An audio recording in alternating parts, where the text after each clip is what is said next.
Okay, we're live. Yes.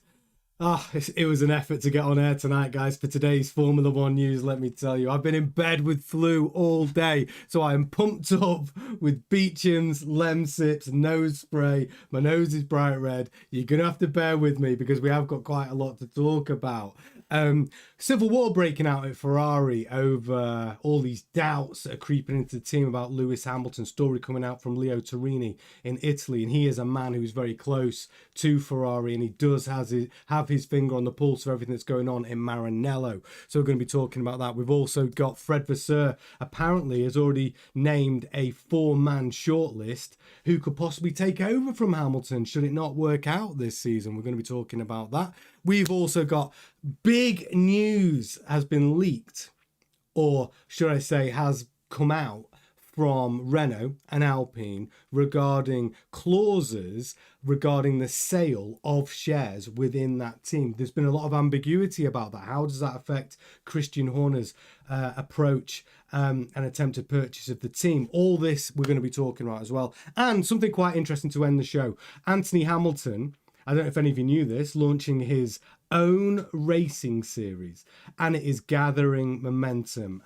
They covered it in the race today, and we're going to be talking about Antony Hamilton. Maybe the Hamiltons are going to be the new Ecclestons with their own race series. It's going to be quite an interesting one. So lots to talk about tonight. I'm glad you're all with us. I'm going to go and say hello to the chat. Hey, Kyle. Nice to have you with us, buddy. Gemma, queen of the chat. She's in there. Mark Reevesy.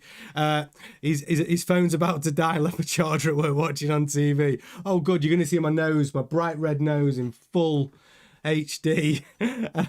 Yes, Gemma. Yeah, live on the big screen. I wonder if Fred has seen the short list of his potential replacements. Oh, Fred's own replacements. Well, these are Hamilton's replacements, but you're quite right. I'm sure John Elkan's got a short list of Fred's replacement as well for 2026. I'm sure he has. But yeah, a lot to get into. It might not be the longest show tonight. I'm going to power through it, but there's a lot of interesting stuff that come out today. So let's get into it. So the top story is all of this civil war that's breaking out at Ferrari due to really Hamilton splitting the camp about whether he's the right man for the job.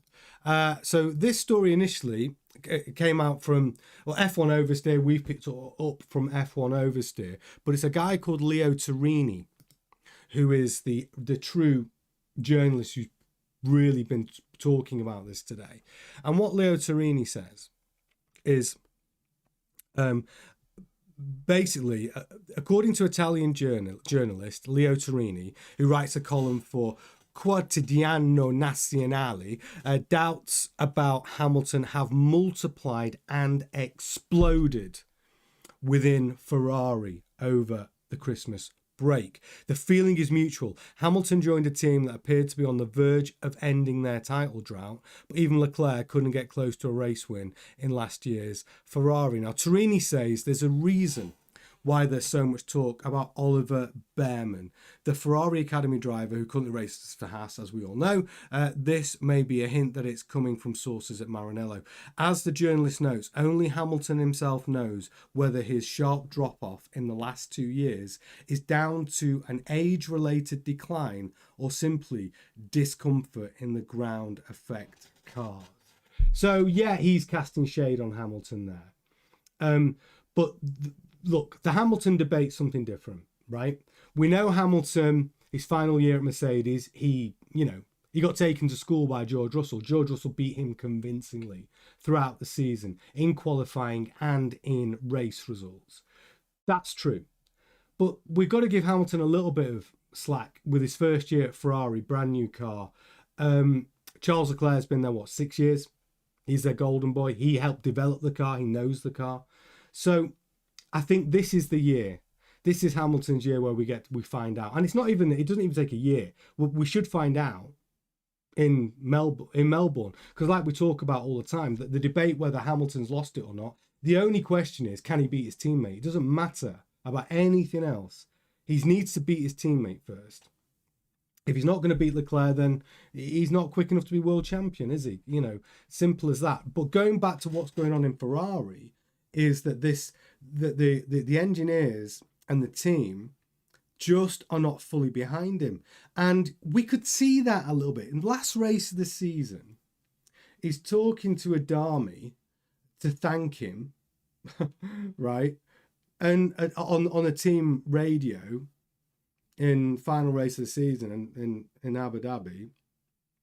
And he gets pied. Adami doesn't even answer him, and he goes, "Did you get my message?" He's actually on the radio, and "Did you get my message?" He went, "Oh yeah, sorry, I was talking to the team." Like, just that shows a complete lack of respect from your race engineer to your driver. It shows that there is no closeness there, and if that is a cancer that's spreading through the team, well then, yeah, I think this civil war that's breaking out for Ferrari is a real problem.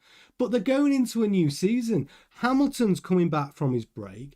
They need to come back with a level playing field, at least for the first Grand Prix. At least give the illusion of a level playing field. But really, they should be coming back at it behind both their drivers, 100% focused.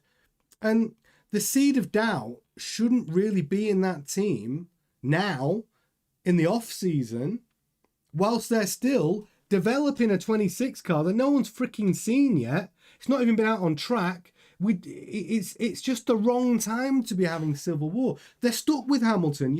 If you're in not a Hamilton supporter camp in Ferrari, he is your driver. He is your driver. You're going into 26 with Hamilton, so you may as well stop freaking moaning, right? He's a team. You gotta. It's like we all have to deal the hand we get. And if for whatever reason you're not pleased with a 7-time world champion Lewis Hamilton driving your car, driving a Ferrari, well then, tough shit. He is the driver. If I owned that team, I would be like, Hamilton's the driver.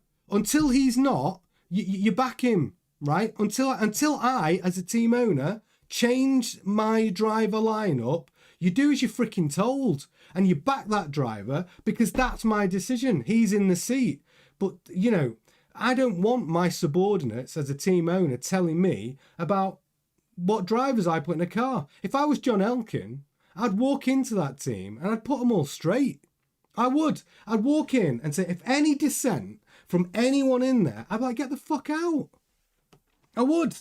You know what I mean? Like, Ferrari, this civil war, like, it's a dictatorship. It's not a freaking democracy. It's like, if I'm John Elkan, I own brand Ferrari, and this team is a small part of my brand. This team's probably worth 6 or 7 billion. Ferrari's worth 70 or 80 billion, right? This team is 10% of my fucking world. So when I walk in there, you all do as you're freaking told. That's what John Elkan needs to do, right? Isn't that what happens? Isn't that the privilege of owning the business, owning the team? It's a freaking dictatorship, not a democracy. Do as you're told or fuck off. Hamilton's the driver. So this civil war can only, what I'm trying to say is, if there is this civil war going on at Ferrari, it's not Fred who can solve it, right? Fred hasn't got the authority. People don't respect Fred in that team. John Elkan needs to grab his bollocks as an owner. And the only person that maybe some of this legacy kind of, vibe at Ferrari with this sort of traditional vibe of like where they think they're able to have dissent and they're able to sort of pick and choose who they back. Well, it's like, no, John Elkan should go in there and start firing some people, right? Like, am I wrong? Like, if he owns the freaking team. I mean, it's just what I think. And I might be a little bit more moody today because I'm full of a cold, but I just think that's how it needs to be. Just get in there, John, take control of your freaking team and if anybody is fighting and arguing, I'll be like, if you do not back my drivers that I'm paying $50 million a year to, or whatever it is, 70 million, or whatever the huge number is, until I choose a different driver, shut your mouth or you're gone. And that's just what I would do. Maybe, but that's what I think. I do understand that there's people waiting in the wings, right? I do understand if it doesn't work out with Hamilton.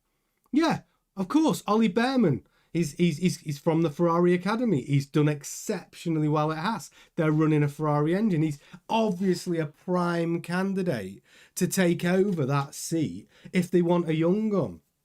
You know, a young gun.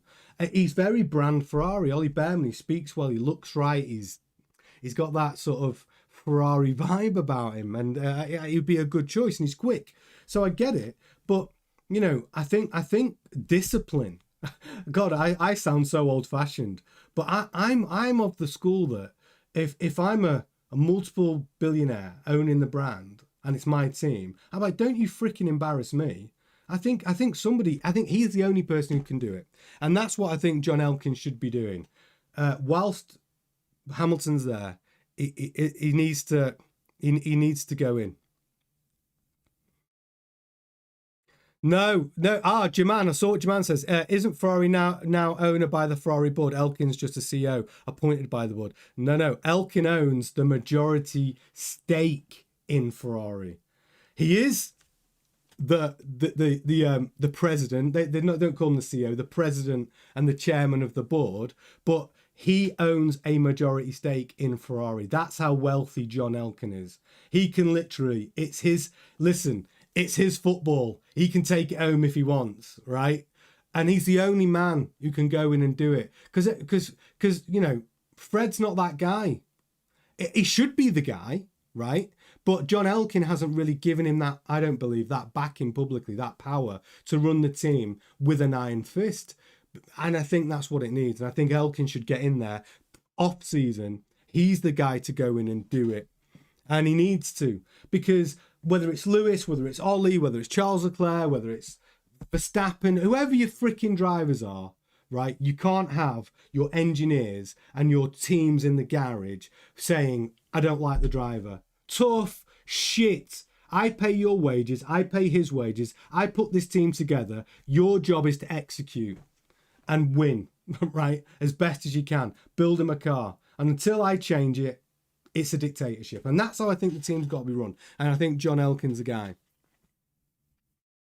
And he's you know, because I think this is the interesting thing about that. And I think the reason why I'm saying a lot of this is when you look at like what Audi did, and we talked about in the show last night, where they gave their 10 young aerodynamicists the challenge to improve the Sauber car this year, the 25 car, and said, hey, listen, they're a P9 team.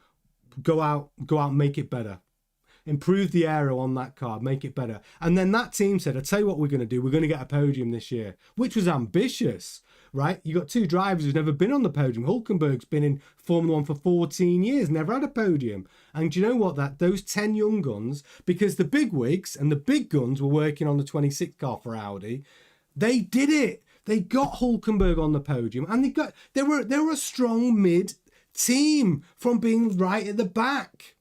We all remember the Bottas days, right? The car was shocking.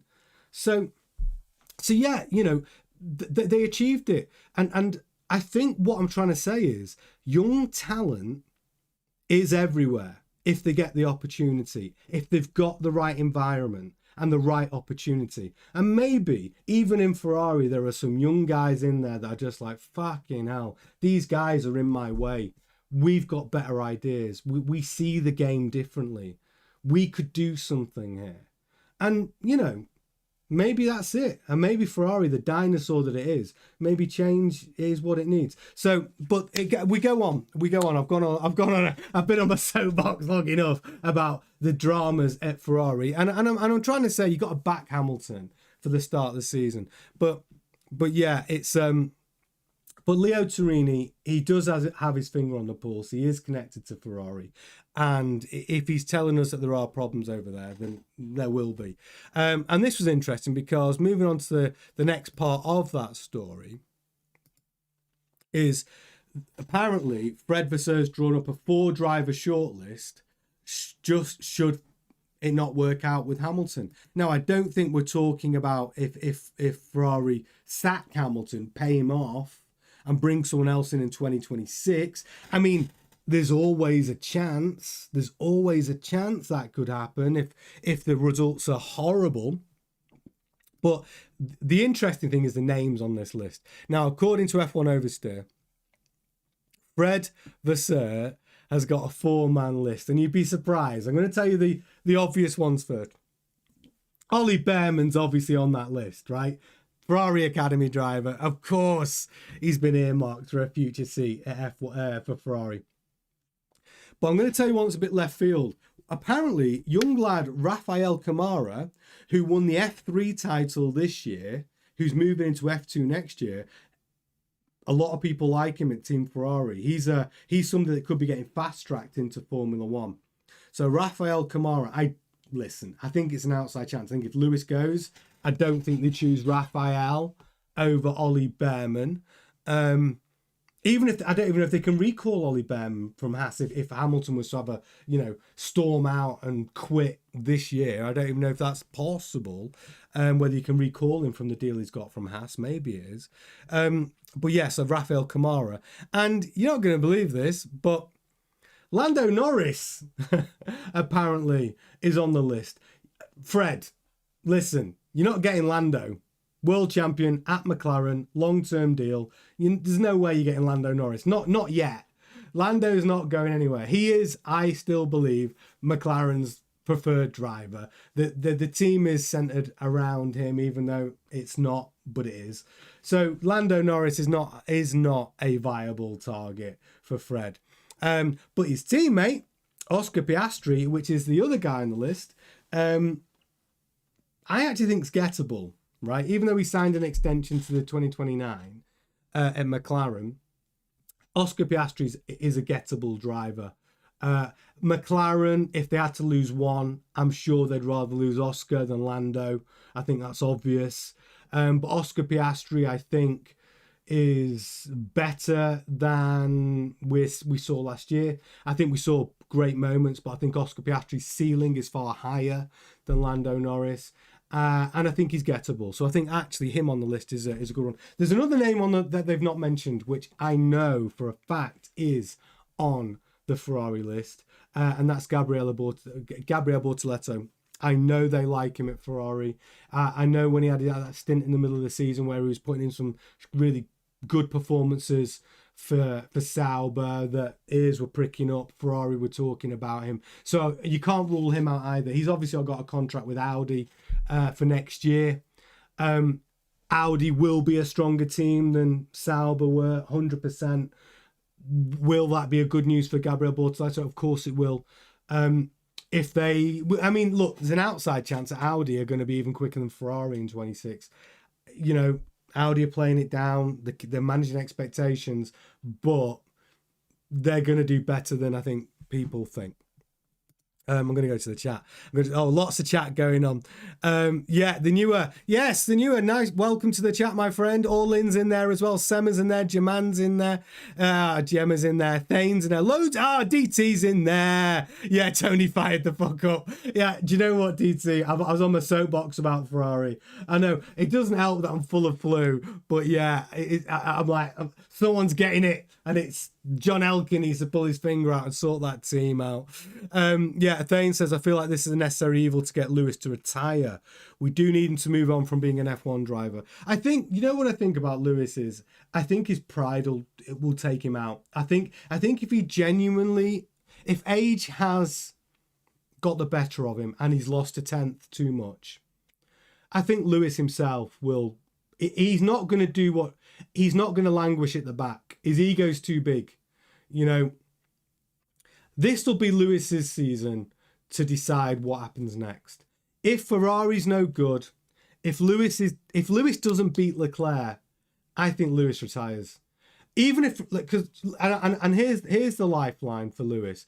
If Lewis beats Leclerc and he still doesn't win the championship, and Ferrari don't get it right, I think Lewis might stay for another year, maybe for another team, maybe even go back to Mercedes. Who knows? But I think Lewis, that's the key point. And it's the key point for every driver who's at the end of his career. Are you beating your teammate? The reason why Fernando Alonso, no one's talking about Alonso retiring, are they? He's 45. Why? Because he took Lance Stroll to school. He beat Lance Stroll convincingly all season. Much younger guy. And whatever you say about Lance, I know he's probably the most disliked driver on the grid, but he can be quick. But if let's say he had a different teammate, let's say his teammate was George Russell, and George Russell was just beating him up, right, in the Aston Martin, and Alonso was second to George all season, Alonso would probably retire. The only reason why Alonso's, well, two reasons. One is in a newie car for 26. Aston Martin have made wholesale changes, Honda engine, and he's rubbing his hands together because his teammate is Lance Stroll. So he's still the number one guy. So no one's talking about him retiring, really. It's going to be all on Alonso's terms. It's the fact that Hamilton's teammate's Leclerc, he's got a real challenge. And that as a mental challenge is a different kettle of fish. If Alonso had lost every week last season, I think he probably would have retired. To his teammate I'm talking about, he probably would have retired. Hamilton, we'll see. This is the season where we find out. This is the season that we find out. I'm going to catch up with the chat. Yeah, Gemma says Lando's wishful thinking. Yeah, Lando's not going to Ferrari. No way. He's... Yeah, I agree. The newer might be preferred, but he's not the best McLaren driver. I agree. Going back to my earlier point, Oscar Piastri's got a higher ceiling than Lando Norris for me. Oscar Piastri will do better than Lando, in my opinion. All In says the same thing. They should switch the focus to Piastri. I think Piastri's genuinely not 100% happy about last season. And I think Piastri's like, you know, he'd look for a move. If McLaren are quick in 26 and Piastri's quick in 26 and there's any shenanigans which seem to favour Lando, I think Piastri's out the door for 27. And Ferrari, listen, who do Ferrari choose at that point? A Piastri or a Behrman? I'm going to choose, even though, well, depending on Piastri, on Behrman's season next season, I'm probably still going to go with Piastri. Old guy chat too. This is flawed, as Ferrari would have read his proposed contract and shown him the revolving door before agreeing to sign him. I say that from the moment Lewis signed, his fees were paid back in kind. So let me just read that again. This is flawed, as Ferrari would have read his proposed contract and shown him the revolving door before agreeing to sign him. I say that from the moment Lewis signed, his fees were paid back in kind. Well, I think at Ferrari, I think the contract, I agree, like the deal's a deal, right? They agreed to Lewis's terms, he agreed to their terms, and they're in bed with him. And it's not just, you know, and I think as soon as you're in bed with a driver, the team has a responsibility to support that driver, right? Because you're moaning in the team. Moaning doesn't help win races, really. Constructive criticism does, but saying I've lost confidence, he's not good enough, that doesn't help anyone because the driver's still there. Like, shut your freaking mouth with your negativity. What good does it do to tell a driver who's under contract for the following year, you know, and have this silver saying, I don't think you're good enough? Well, as my team, that's, you know, help me be good enough, right? The only person who can really have a problem with my contract and my performance is my boss, which is John Elkan in this case. And if I'm John Elkan, like I said, I'm cracking some skulls. I'm not having it. Thane says Leclerc is the only driver Max fears. Lewis is not beating him. Oh, I agree, Thane. I think that's the thing. And I think that's the acid test. Like, but let's say, right, Lewis finds a 10th or two. He likes a 26 car and they're closer. Who knows, right? Can Lewis fight back the inevitable decline in speed due to age and reflexes and everything else? I don't know. I mean, you'd have to be pretty superhuman to do it. I don't know, is the honest answer. I will make my decision, though. I think after another year of Hamilton Leclerc, I think we'll all know. And it won't just be us as fans that know. I think Hamilton's bright enough himself to know. And I think he leaves. And I think he says thank you very much to a sport that's been very kind to him. And he's given so much to the sport. 7 world titles is phenomenal. And he'll be able to leave with his head held high. What he's done for the sport is incredible. So, yeah, that's what I think. Jaman says, to Charles have a relationship with Red Bull's Lauren Mickey's from his Ferrari days? You think Leclerc... I know why you're saying that, Javan, because you're saying, do you think Leclerc could end up at Ferrari? I think the most likely destination for Leclerc, if he leaves Ferrari, is Aston Martin. I do. I don't think it's Red Bull. I don't feel it is. I think... Because I know everyone says, well, if Max Verstappen ends up at Aston Martin, then where else would you want to be if you're Leclerc? If you don't think you're going to win a title at Ferrari, where'd you go? Well, who are the top teams going to be? I think Leclerc's let slip.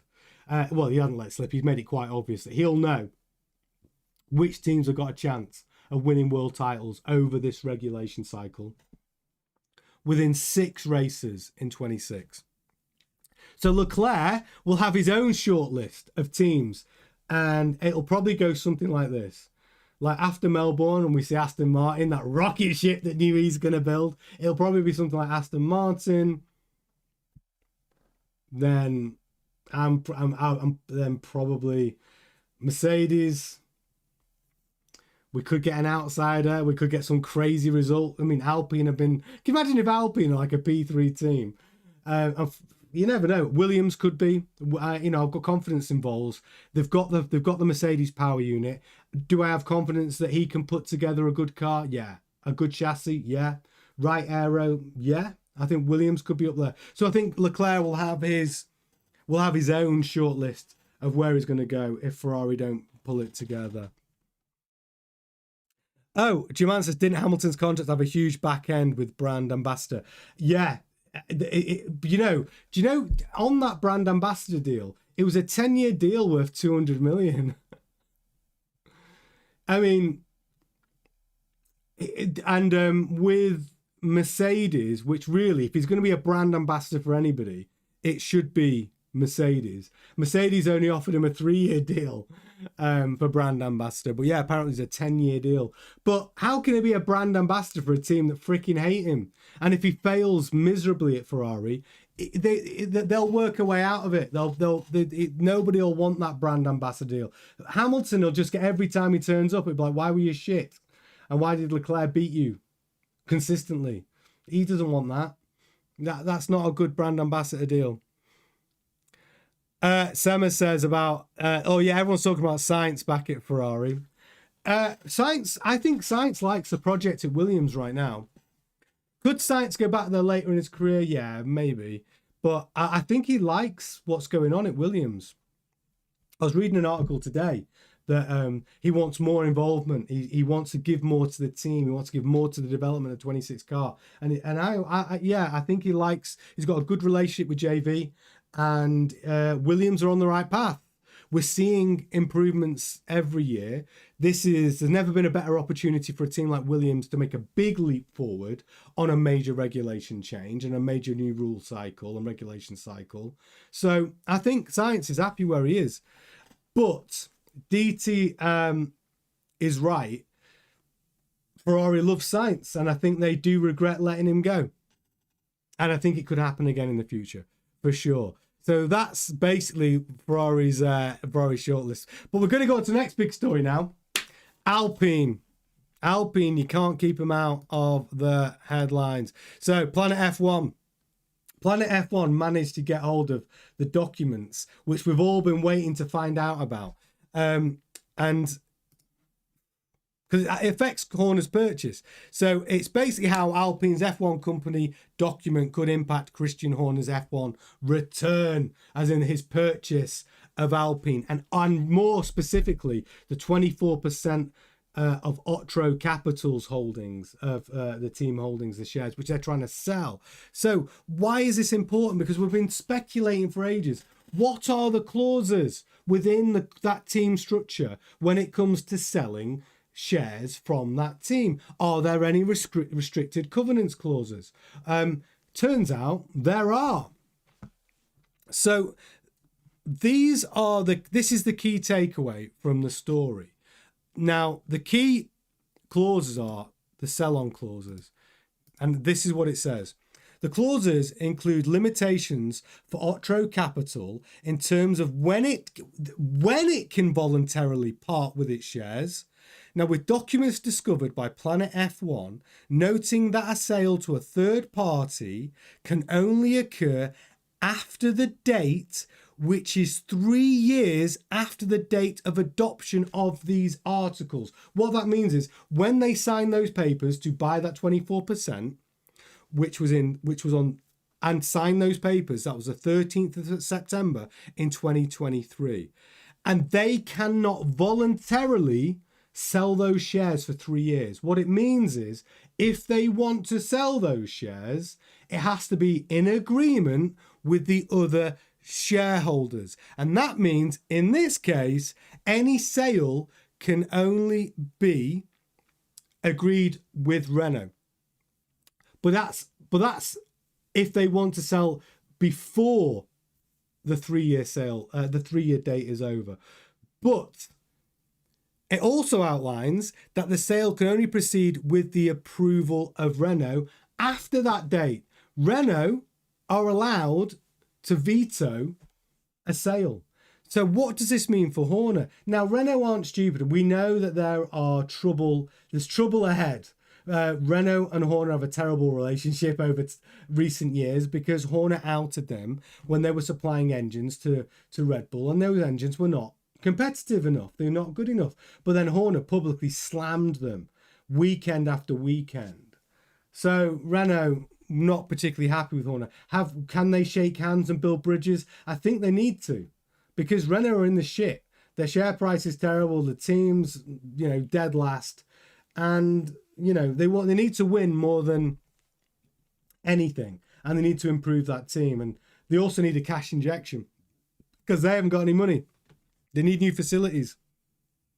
So would it hamper? Would they veto Horner being that guy? I doubt it. I believe when it comes to winning, I think a lot of personal feelings get put to one side if they believe that that person is going to be beneficial to the team. And I think the goal is to win, and I think it's still on the cards. But I do find it fascinating that because the shares which they bought which Otto Capital and those investors bought for 200 million euros are now worth about 600 million euros. Of course, they've tripled the value of those shares. So yeah, it's a good time for them to cash in, right? So it's interesting that now we have clarity on the Alpine deal. Sema says Ferrari the new cringe, taking MPL's top spot. Yeah, I agree. Orlin says Red Bull is a team behind for 2026. They continue proving the car up to the very end. That's true, Orlin. They did take the choice to back Max in his title hopes, didn't they? And kept developing the car.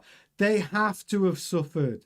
They have to have suffered for the development of the 26 car. I mean, I don't know how they can't have suffered. So I think they will be a team behind. So DT says, I might have heard Tony wrong. I thought he briefly mentioned the possibility for Leclerc going to Williams. No, would be great to see them both back together at a different team. I said what I said was, I mean, I think Leclerc will look at the top 4 teams early doors in 26. And I was basically saying is that the 4th place team, because of the regulation change, we could see a Williams in that 4th place team, right? Competitive because of the regulation change. And if they are, then Leclerc would have them on his list. That's what I'm trying to say. That's the thing. Hey, Sema, old chat guy, remember what happened to Prost at Ferrari? Yeah, and look at Kimi. He just got bored and did Seb at Ferrari because their heads were still in the sand decades after. Yeah, it's true. I mean, look at all the people it's not worked out for at Ferrari. Mansell, Prost, Vettel, Alonso. I mean, really, the only one world-class driver it's worked out for at Ferrari is Michael Schumacher, and I think he dragged that team to a world title. But then he had, it was Todd, wasn't it, running the show at the time, and I think Jean Todt was a very good umbrella around the team and to protect the team and what those guys were doing and to help Michael Schumacher win. And they just don't have that anymore at Ferrari. They just don't have it. So with Alpine, though, we've got clarity. The sale's going to be a little bit more complicated. Renault do need to rubber stamp it. And will that delay things? Does that throw in a complication to the negotiations? Yeah, it does. Not if Renault want to sell some shares to him as well, though. If Renault want to cash in on some shares, then I don't think it matters. Because I think Renault want to get the deal done so they can sell some of their shares so they can raise some cash for themselves as well. So I think it's an interesting clarification. And finally, my final story tonight before I pass out from Man Flu. This is an interesting one. So Antony Hamilton he's got a brand new race series with V8s and V10s, and they are single seaters. It's gathering momentum. It's looking like it's happening. So let me tell you what this new race series is going to look like. It's going to be hybrid V10s.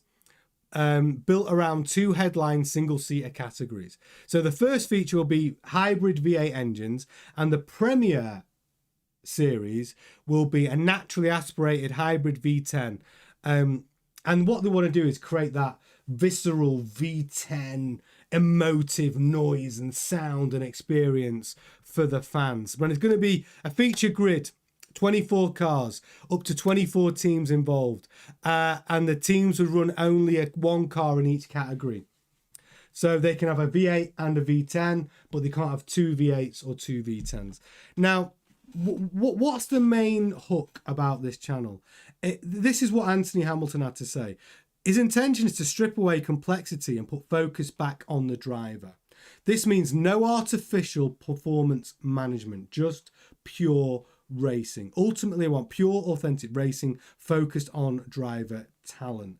So no driver aids, nothing like that. Pure driving. The cars are going to be pretty much stock. So he wants to basically have like a center of excellence where all the cars are sort of basically like stock cars and without driver elements. There will be rules and regulations that the teams can sort of work within, but basically a much tighter series. So I think it's a good idea, and he wants to have events where drivers from other series come and compete. So you can have rally drivers coming, IndyCar drivers coming, F2 drivers. I mean, I don't know if you get an F1 driver competing, all in single-seater, open-top racing, and almost in stock cars. And what Antony Hamilton believes is we're going to bring back not only the visceral experience of those V10s that we all loved from the vintage Formula One era, but less reliance on technology and more on driver skill. And you'd be able to take the top driver in one series and the top driver in another series and see how they do in this almost stock car series. So it's an interesting idea. So what's next? So the next few months we're going to focus on engaging prospective team owners, manufacturers and partners. And they're going to put pathways together. So we were talking about F1 Grandstand launching into the world of sim racing, which is we are doing this season, which is going to be very cool with all of you.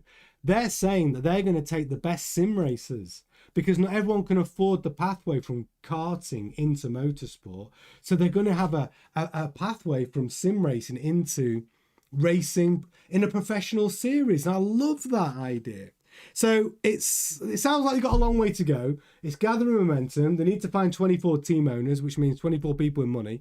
And I think Antony Hamilton's pretty excited. He said the investors are excited. I'm excited. I want to build this with the fans. If they subscribe to what we're doing and are interested from the beginning, then we'll make it happen. The races will take part in all the different continents. And I think it's a nice idea. I think it's an ambitious project. Yeah, open wheel DT. Yeah, single seater, open wheel racing. Yep. And I think it sounds exactly what they used to be called Indy Light Series. That's what your man's saying. I think it's going to be similar. We're talking about more stock cars, what we saw in Indy racing. But I think what they want to try and do is have it so you can attract drivers from other series that can come and race this series alongside it. I mean, he's even talking about having World Rally drivers coming to compete in special events. I think it's, look, I think it's a nice idea. I think it's super ambitious. And I know this is a Formula One channel, but I just wanted to talk about it because it was in the news today, and it's, you know, it's a tenuous link to the Hamiltons, but Antony Hamilton, I like him, and I think he could put together a good series. And what I like about it is he's focused on trying to make motorsport accessible to people who aren't coming from billionaire families like Lando Norris, you know, and he wants to put a pathway together where kids who have played in their bedroom in sim racing can actually get into real world racing. And he wants to make it, yeah, the pathway for the guys who haven't got money. And that's the big barrier to entry for Formula One, isn't it? You can be a great sim driver, you can be a great driver, but the pathway to becoming a Formula One driver is goddamn expensive. And if your family haven't got multiples of millions, it's just not, there just isn't a pathway. And so, yeah, I think that's what it is. And I like that. I think it's a noble pursuit to try and make racing accessible to kids who haven't got money, but they've got talent. So yeah, I'm rooting for him. I'll keep up to date with how it progresses. But the big question is, if Hamilton leaves Ferrari and he retires his F1 boots, do you think he's going to support his dad in this and put all of his weight behind it? Because wouldn't he like to own a successful racing series? Yeah, of course he would. Because why own a team when he can own the whole damn series, right? Yeah, I mean, I'm sure he'll have a team, but if you can own a successful series that gets coverage on television and the fans get behind it, I mean, I'd rather own the game than the team. So yeah, maybe that's the way it'll go for Hamilton as well. So yeah, that's all of today's Formula One news, guys. It's been a funny one. I'm sorry I've been so full of flu. But yeah, hopefully I'll be feeling a little bit better for tomorrow, because honestly, and I'm going to stop moaning about it. You don't need to know about it. I will be back tomorrow night at 7:30 for more Formula One news. Please join me then. Thanks so much for joining me for tonight. Do enjoy the rest of your evening. Ta-ta for now. I'll see you all on the next one. Ta-ta.